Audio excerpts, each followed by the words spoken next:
그녀는 왜 아직도 그 집에 남아있을까? 마광숙은 오장수의 아내였다. 단 열흘. 하지만 지금은 그의 과부로서가 아니라 독수리 술도가의 한 사람으로 남아있었다. 그 누구보다도 현실적이었던 그녀는 이제 감정의 무게나 과거의 연연함 따위에는 기대지 않았다. 사랑이 있었는지 없었는지는 중요하지 않았다. 중요한 건 오늘, 그리고 내일을 어떻게 살아낼 것인가였다. 한동석과의 인연은 우연이 아니었다. 맥락 없는 호감도 아니었다. 광숙은 동석이 자신을 향해 내민 손의 따뜻함과 현실감을 동시에 느꼈다. 까칠한 성격에 귀족적 태도를 지닌 이 남자는 놀랍게도 광숙 앞에서는 맥없이 무너지고 망설이기도 했다. 그 모습이 광숙에게는 오히려 위안이 되었다. 강한 남자라는 환상을 깨고 솔직한 사람이라는 믿음을 줬다. 그날 밤 동석의 전화는 짧고 간단했다. 지금 잠깐 나와요. 보고 싶어서요. 마광숙은 그 한마디에 망설이지 않았다. 감정을 미루는 일에 익숙했던 그녀였지만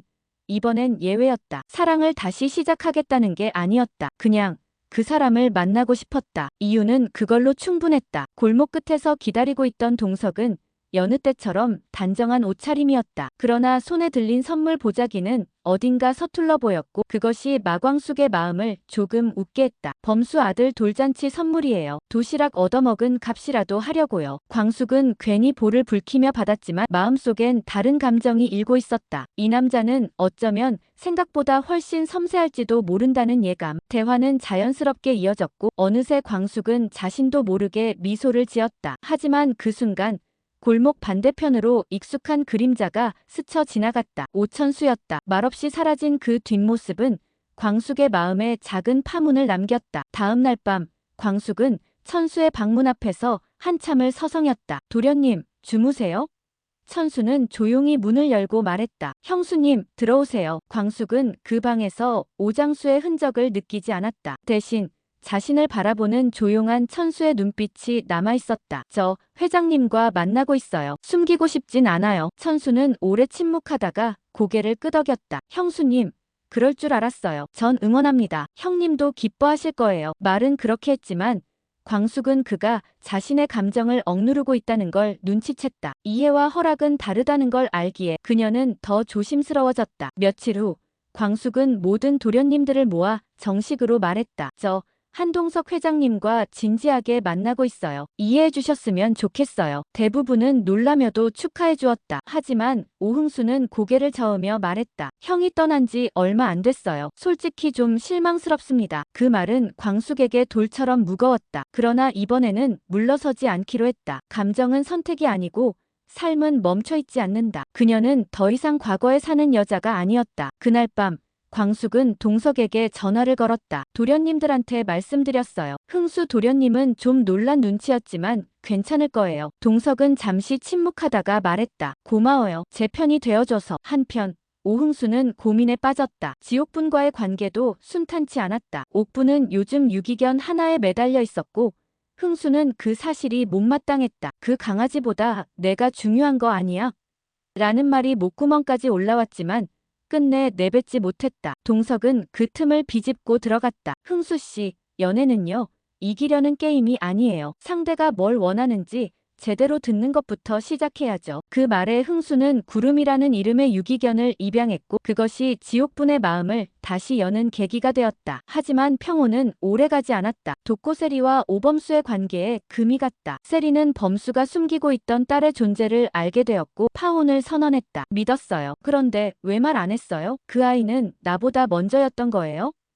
범수는 차마 고개를 들지 못했다. 세리의 부모인 독고탁과 장미애는 더 격분했다. 이 결혼은 없던 일로 합시다. 우릴 농락한 데가 치르게 해줄 테니까. 그 말은 단순한 감정이 아니었다. 신라 주조와 독수리 술도가의 오래된 경쟁 구도가 이제 감정적 전쟁으로 번지고 있었다. 그러던 중 광숙에게 이상한 문자가 도착했다. 한동석은 당신에게 거짓말하고 있어요. 그의 아내 자연사 아닙니다. 짧은 메시지는 광숙의 심장을 조이듯 쥐어짜며 또 하나의 의문을 남겼다. 그리고 다음 날 아침 광숙은 동석에게 묻는다. 회장님, 저한테 숨기고 있는 거 정말 없어요? 동석은 대답 대신 눈을 피했고 그 조용한 회피가 더 큰 진실을 암시했다. 며칠 후 광숙은 LX 호텔의 구본사 건물로 향했다. 한동석이 젊은 시절 사업을 일으킨 근거지였고 동시에 그의 아내가 생을 마감한 장소였다. 관계자들의 묘한 침묵과 직원들의 회피가 그녀를 더욱 불안하게 했다. 회장님 안 해요? 갑작스러운 일이었죠. 하지만 그날도 회장님은 출근 안 하셨던 걸로 기억하는데 결정적인 건 그녀가 찾은 오래된 기사 하나였다. LX 호텔 회장 부인 자택에서 의문사, 현장엔 혈흔과 깨진 유리. 경찰은 자살로 종결했지만 유가족의 진술은 어딘가 불완전했다. 특히 당시 남편인 한동석의 부재는 여러 매체에서 의혹으로 보도된 바 있었다. 광숙은 머리를 감싸쥐고 돌아섰다. 지금까지 본 한동석은 진실하고 단정한 사람이었다. 하지만 지금 그녀의 마음엔 또다시 질문이 피어올랐다. 그 사람은 정말 내가 아는 그 사람이 맞을까? 그날 밤 광숙은 동석에게 전화를 걸었다. 신호음은 길었고 끝내 받지 않았다. 그리고 다음날 아침 LX 호텔로 광숙 앞으로 내용 증명이 도착했다. 마광숙 귀하와 한동석 회장의 사적 관계에 대하여 본 호텔 측은 회사의 이미지와 운영에 심각한 영향을 받고 있음을 알려드립니다. 내부 조사 및 법적 조치를 검토 중이며 이에 협조를 요청드립니다. 광숙은 봉투를 내려놓으며 조용히 중얼거렸다. 이제 정말 시작이구나. 한편 범수는 조용히 미국으로 연락을 취하고 있었다. 그가 수화기 너머로 말을 걸고 있던 사람은 다름 아닌 한이의 생모 나영은이었다. 한이가 위험해졌어. 세리 문제 때문이 아니야. 누군가 우릴 지켜보고 있어. 나영은은 며칠 전부터 누군가 집 앞을 서성이고 있다는 사실을 알렸고 우연히 발견한 차량 블랙박스 영상엔 정체를 알 수 없는 남성이 아이를 따라다니는 모습이 담겨 있었다. 우릴 알고 있는 사람이야. 세리와 파혼한 이후부터 일이 복잡하게 꼬였어. 범수는 깊은 한숨을 쉬며 호텔 커튼을 닫았다. 그는 누구보다도 감정을 억누르고 살아온 사람이었다. 그러나 지금은 보호해야 할 대상이 있었다. 가족이자 자신의 유일한 후회 없는 선택하니. 그리고 그는 광숙에게 연락했다. 형수님, 오늘 저랑 만나주실 수 있으세요? 드릴 말씀이 있습니다. 광숙은 망설이다가 고개를 끄덕였다. 이제 숨겨진 이야기들이 하나씩 드러나기 시작했다. 그리고 그것은 단지 개인적인 갈등이 아닌 독수리 술도가 전체를 뒤흔들 위협으로 번지고 있었다. 마광숙은 한동석의 침묵이 단순한 머뭇거림이 아니라는 것을 직감적으로 느꼈다. 거짓말을 못하는 성격의 그녀는 상대가 감추고 있는 기운을 누구보다도 빠르게 감지했다. 하지만 이 상황에서 다그치는 건 아무 소용이 없다는 걸 잘 알았다. 침묵은 곧 선택이었다. 진실을 말할 준비가 안 됐다는 뜻. 광숙은 며칠간 동석에게 별다른 연락을 하지 않았다. 대신 자신만의 방식으로 움직였다. LX 호텔의 오래된 경영 자료를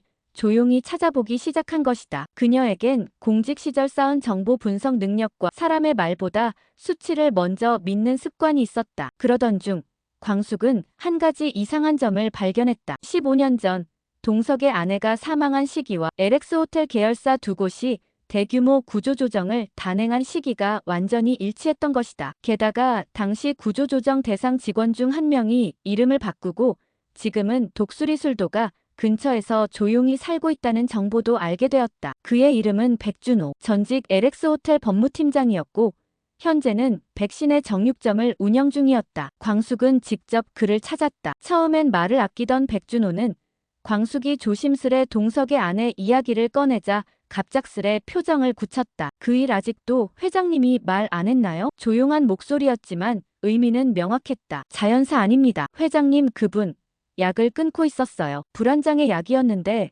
그걸 끊게 한 사람이 있었죠. 바로 시아버지였어요. 미친 사람처럼 보이면 체면 구겨진다고 그랬다더군요. 그리고 결국 그날 광숙은 말없이 듣고만 있었다. 그날 투신했어요. 동석 회장님은 그걸 은폐했죠. 가족 중 단 한 명에게도 말하지 않았어요. 아들이 아는지 그것도 확실치 않습니다. 돌아오는 길 광숙의 머릿속은 복잡했다. 그녀가 지금까지 만났던 한동석은 누구보다 냉철하고 고고했지만 동시에 감정을 억누르는데 능숙한 인물이었다. 그가 자신에게 쏟았던 진심이 거짓이라고는 느껴지지 않았지만 이 거대한 비밀을 감춘 채 관계를 이어가고 있었다는 점은 그녀를 심하게 흔들었다. 며칠 후 광숙은 다시 동석을 만났다. 아무 말 없이 그를 바라보다 차분한 목소리로 물었다. 왜 그 얘기 안 했어요? 동석은 고개를 숙인 채 한참을 침묵했다. 그리고 나직이 말했다. 사랑하지 않았거든요. 그 사람을 처음부터. 광숙은 그의 말에 몸이 굳었다. 뭐라고요? 정략 결혼이었어요. 우리 집안이 밀어붙였고 난 끝까지 반대했죠. 그녀는 정말 힘들어했어요. 근데 난 외면했어요. 미안하단 말로도 부족한 짓을 했죠. 그래서 그 일을 누구에게도 말할 자격이 없다고 생각했어요. 광숙은 잠시 눈을 감았다. 이 모든 고백이 이해와 용서 사이에서 그녀를 방황하게 만들었다. 당신도 당신 자신을 용서하지 못하고 있었군요. 이야기는 여기서 끝나지 않았다. 한편 오범수는 세리와의 파혼 이후 외부 압박에 시달리고 있었다. 교육부 고위직 출신과 연결된 인물들이 범수의 대학 강단에서의 거취를 문제 삼기 시작한 것이다. 명문대 교수라는 자리가 하루아침에 위태로워졌고 미국에 있는 나영은 범수의 전 연인은 갑작스레 한이의 양육권을 요구하며 소송을 걸어왔다. 지옥분과 흥수 사이에도 균열이 생기고 있었다. 흥수는 구름이를 정성껏 돌보고 있었지만 옥부는 그가 단순히 감동을 주기 위해 계산된 행동을 한 건 아닌가 의심하기 시작했다. 진심인지 아니면 그냥 또 누가 조언해서 따라한 건지 헷갈려. 그러던 중 LX 호텔에 폭로 기사 한 건이 실렸다. LX 호텔 전 회장 며느리 사망, 은폐 정황 포착이라는 제목의 기사였다. 익명의 제보자, 그리고 자살이 아닌 타살일 가능성까지 언급된 충격적인 기사였다. 기사 말미에는 한 문장이 적혀 있었다. 이 기사의 제보자는 고인을 기리는 단 한 사람, 그의 이름은 하결이었다. 하결 한동석의 아들. 이제 판은 다시 흔들리기 시작했다. 광숙은 자신이 엮인 이 인연이 단순한 사랑이 아니라 억눌려온 진실들과 부딪히는 거대한 소용돌이 한가운데였다는 걸 깨닫기 시작했다. 그녀는 이제 어떤 진실을 마주하게 될까? 그리고 사랑은 이 진실 앞에서 끝까지 살아남을 수 있을까? 그날 밤 마광숙은 거의 잠을 이루지 못했다. 침대에 몸은 누워 있었지만 마음은 전혀 다른 곳에 있었다. 하결 한동석의 아들. 그 아이가 아버지의 과거를 세상에 폭로했다는 사실은 그녀의 머릿속을 복잡하게 만들었다. 광숙은 하결이 어떤 인물인지 안다. 매너 있고 점잖고 무엇보다 효심 깊은 아들이었다. 언제나 동석의 편이었고 아버지를 진심으로 존경하는 듯 보였다. 그런데 왜 하필 이 타이밍에 그런 기사를? 그날 오후 광숙은 하결을 조용히 만났다. 더는 우연을 기다릴 수 없었다. 하결 씨, 왜 그런 일을 했어요? 그는 잠시도 머뭇거리지 않았다. 형수님, 아버지는 좋은 분이세요. 그건 부정 안 해요. 그런데 그 일이 제 안에서 너무 오래 썩고 있었습니다. 하결의 눈동자는 단호했지만 그 안에는 상처가 고여 있었다. 어릴 때 봤어요. 어머니가 방 안에서 약을 끊고 고통스러워하던 걸 아버지는 모른 척 하셨죠. 일 핑계로. 체면 핑계로. 나중엔 그냥 외면했어요. 그때의 엄마를 저는 평생 잊을 수 없어요. 광숙은 조용히 고개를 끄덕였다. 그런데 왜 지금? 처음엔 아버지가 형수님을 좋아하신다는 걸 듣고 진심이라 믿었어요. 근데 시간이 갈수록 이상한 감정이 들었죠. 이번에도 또 도망칠 건가 하는 불안. 그래서 경고하고 싶었어요. 형수님이 아버지의 또 다른 죄책감의 수단이 되지 않기를. 광숙은 충격과 함께 복잡한 감정을 느꼈다. 죄책감의 수단. 그 말은 잔인했지만 어쩌면 정확했다. 동석은 과거의 죄를 속죄하듯 자신에게 다가온 건 아닐까? 자신이 진짜로 사랑받고 있는 것인지 아니면 용서를 대신해주는 타인의 역할을 하고 있는 것인지. 며칠 뒤 LX 호텔은 그 기사로 인해 한바탕 폭풍을 맞았다. 주주들의 불신, 내부 임원들의 회의, 경쟁사 신라주조의 여론전까지 겹쳐 동석은 회장직에서 물러나야 하느냐는 압박을 받고 있었다. 그 와중에도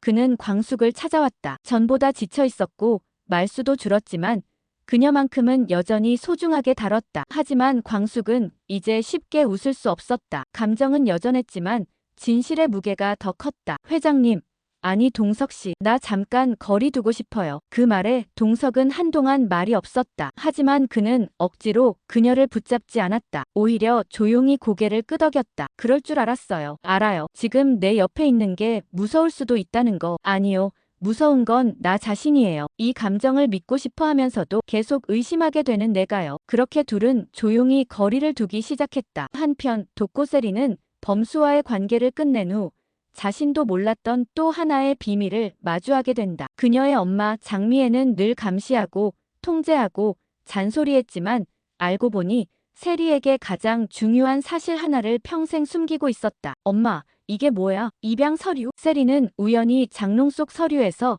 자신의 입양 기록을 발견한다. 그녀는 장미애의 친딸이 아니었다. 장미애는 신라 주조와 결혼하기 전 딸 하나를 낳았고 그 아이를 버렸다. 이후 죄책감에 시달리다 입양기관을 통해 세리를 새로운 딸로 들여온 것이다. 미안해 미안해. 그땐 어쩔 수 없었어. 세리는 혼란에 빠졌다. 자신이 사랑한 사람과 이루어지지 못한 이유, 엄마의 집착. 그녀는 자신이 평생 연기 속에서 살아왔다는 사실에 무너지고 있었다. 광숙은 그 와중에도 동석을 잊을 수 없었다. 하지만 이번엔 감정만으론 안 된다는 걸 뼈저리게 느꼈다. 마음은 움직이는데 머리는 계속 의심을 반복했다. 그녀는 결정을 내리기로 했다. 한동석 씨와 정식으로 결혼할 수 있는지, 그 사람의 과거를 받아들일 수 있는지, 내가 내 감정을 끝까지 지켜낼 수 있는지 확신할 수 있을 때까지 난 아무것도 결정하지 않겠어요. 그러나 인생은 기다려주지 않았다. 그날 밤 동석은 낯선 번호로 걸려온 전화를 받는다. 회장님,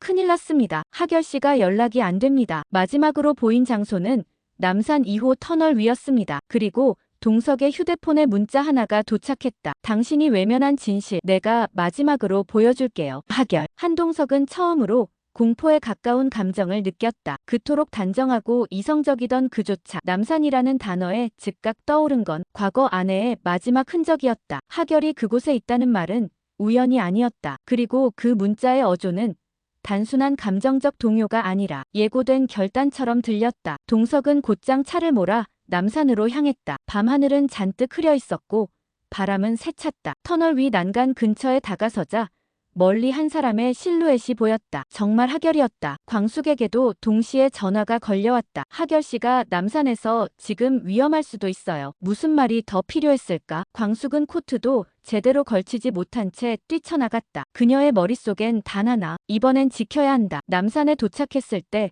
동석과 하결은 이미 마주하고 있었다. 하지만 거기엔 부자의 따뜻함은 없었다. 그들의 사이엔 말할 수 없는 거리와 오랫동안 쌓인 오해와 그리고 서로를 마주하지 못한 시간이 있었다. 아버지는 지금도 기억 못하시죠? 엄마가 죽던 날 무슨 말을 했는지. 하결의 목소리는 떨렸지만 분명했다. 집안 체면 생각 좀 해라. 약 먹은 여자 데리고 다니지 마. 그 말이 엄마를 죽였어요. 동석은 숨을 삼켰다. 그 말이 그날 마지막으로 아내에게 건넨 말이란 걸 평생 잊은 적 없었다. 하지만 입 밖으로 꺼내본 적도 누구에게 말한 적도 없었다. 그래서 이제야 폭로한 거냐? 아버지를 사회적으로 무너뜨리고 싶어서. 동석의 목소리는 낮고 가라앉았지만 그 안엔 절망에 가까운 피로가 섞여 있었다. 무너뜨리려던 게 아니에요. 그저 아버지가 한 번이라도 진심으로 미안하다고 말하길 바랐어요. 하지만 끝까지 회피만 하셨죠. 그래서 나라도 진실을 말해야 했어요. 엄마가 죽은 건 우울증 때문이 아니라 가족의 외면 때문이었다는 걸. 그때였다. 광숙이 달려와 그들 사이에 섰다. 숨이 차오르는 목소리로 외쳤다. 그만해요. 두 사람 다. 하결과 동석 모두 그녀를 바라봤다. 하결 씨,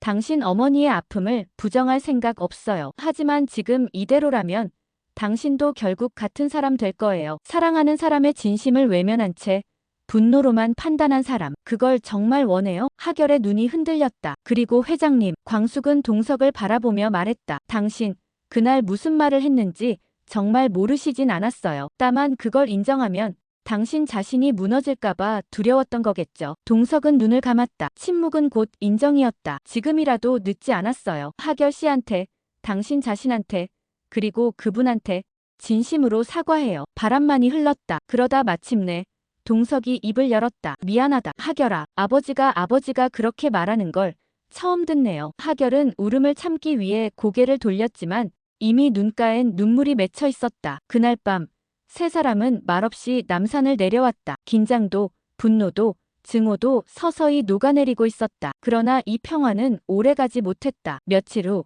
LX 호텔 임시 주주총회가 열렸고 한동석의 회장직 사임안이 표결에 붙여졌다. 내부 이사 중 절반 이상이 찬성했으며 그 배후엔 오래전부터 한동석을 견제해온 한재문, 동석의 친형이자 LX 호텔의 이사회 고문이 있었다. 형은 약점이 너무 많아. 가족 감정, 그리고 지금은 여자까지. 재문은 기자들 앞에서 의미심장하게 웃었다. 이제는 회사가 아니라 감정으로 움직이는 사람이 됐잖아. 언론은 다시금 들끓었고 한동석의 사임은 사실상 확정으로 기울고 있었다. 이 소식을 들은 광숙은 그날 밤 동석에게 말했다. 당신 정말 이대로 물러날 거예요? 이제 와서 내가 남는다고 상처받은 사람들이 치유되는 건 아니에요. 그 사람들을 치유하라고 남는 게 아니라 앞으로 상처 주지 말자고 남는 거예요. 동석은 처음으로 눈물을 보였다. 고마워요, 광숙 씨. 내가 잃지 않아야 할 마지막 사람은 바로 당신이었어요. 그러나 이야기는 거기서 끝나지 않는다. 그날 새벽 오범수는 사무실에 도착하자마자 경찰에 호출되었다. 한이의 양육권을 요구한 나영은이 아이의 실종을 신고한 것이었다. 한이가 사라졌다. 집에도 학교에도 아무데도 없었다. 광숙, 동석, 범수, 세리, 그리고 사라진 아이. 이제 또 하나의 비밀이 이 가족의 균형을 무너뜨리려 한다.